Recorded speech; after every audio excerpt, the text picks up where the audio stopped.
La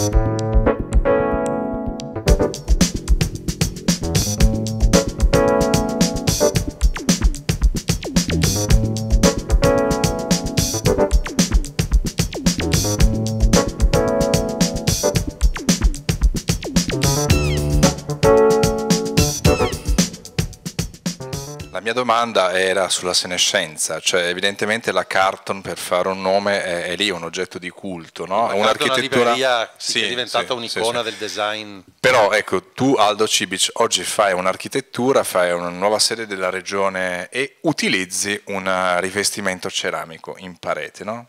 Sì. Proprio la facciata, invece di essere in cemento brutalista, potremmo dire così, Sì. scegli come invecchia secondo te? Tu che hai esperienza anche di questi esempi, no? del laminato, di utilizzo di altri materiali. Il problema, sai, come invecchia, credo che invecchi bene. Il problema è, anche adesso quando entro, quando guardo il materiale, quando tu lo vedi a righine, ha il materiale che vibra.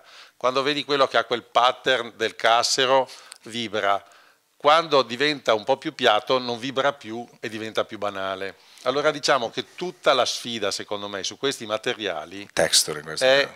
sul basso rilievo, sulla texture, sulle ombre, su quello che crea quel livello lì. Perché tante volte vedo tanti edifici, sia qui che in giro, che anche usando la pietra, per cui che un pezzo non è uguale all'altro, tu hai una fortissima monotonia. Certo. Una casa dipinta con una tinta acrilica piatta non stanca l'occhio, ma non ti dà soddisfazione. Le foglie che si muovono, se tu vedi dei pioppi nel vento che si muovono, ti producono una fatica cerebrale fisiologicamente enorme, anche l'occhio per la un percezione, grandissimo piacere. La vibrazione hai detto. Ed è la vibrazione, perché non so, quando anche uno guarda un intonaco, quando vede il problema. Quindi Tadao Ande è rovinato. No, perché il cemento no. È liscissimo. È liscissimo, ma ha profondità. Certo, perché ci sono i buchi dei casi. Non solo per i buchi.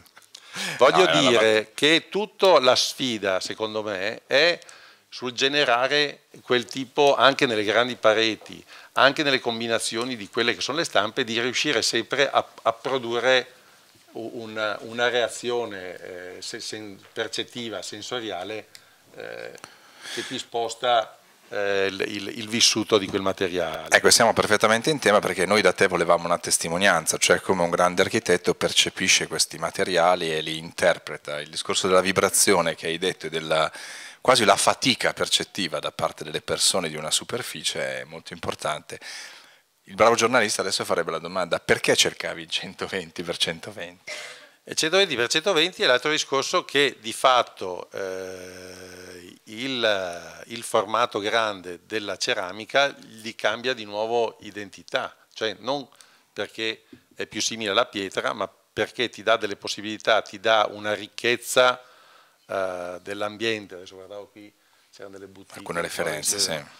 Ma quando tu cominci a avere, ci sono quelle superfici più ferrose di grande, con un 120 per 120, o anche quando è tagliato a metà o quando fanno le doghe, hai un materiale interessante perché c'è sempre il problema, noi abbiamo fatto tanti multisala a un certo punto per la Medusa, e in Italia manca quella che è l'estetica del heavy duty, cioè mentre in America tu vedi i gabinetti, hanno le gusce perché uno possa pulire bene gli spigoli, ci sono tutti i paraspigoli fatti bene, i gradini, cioè le cose si danneggiano meno facilmente e hanno una manutenzione più facile. In Italia questa è una cultura che ancora non è arrivata in qualche modo, e la ceramica di per sé rappresenta la grandissima possibilità per gli spazi di grande percorrenza. Parlavi anche di sottile che avete voi. E quello dicevo. Certo. Anche e quell'altra è l'altra rivoluzione, perché quella lì è una roba che veramente.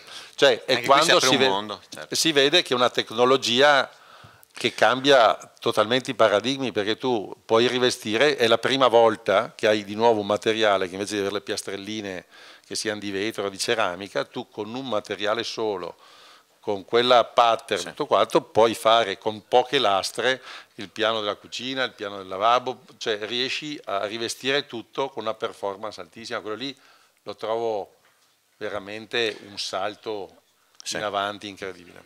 Con ovvie implicazioni anche sull'ambiente, perché è ovvio che con un'asta così di 4,8 usi esattamente la metà del materiale, cioè la stessa superficie.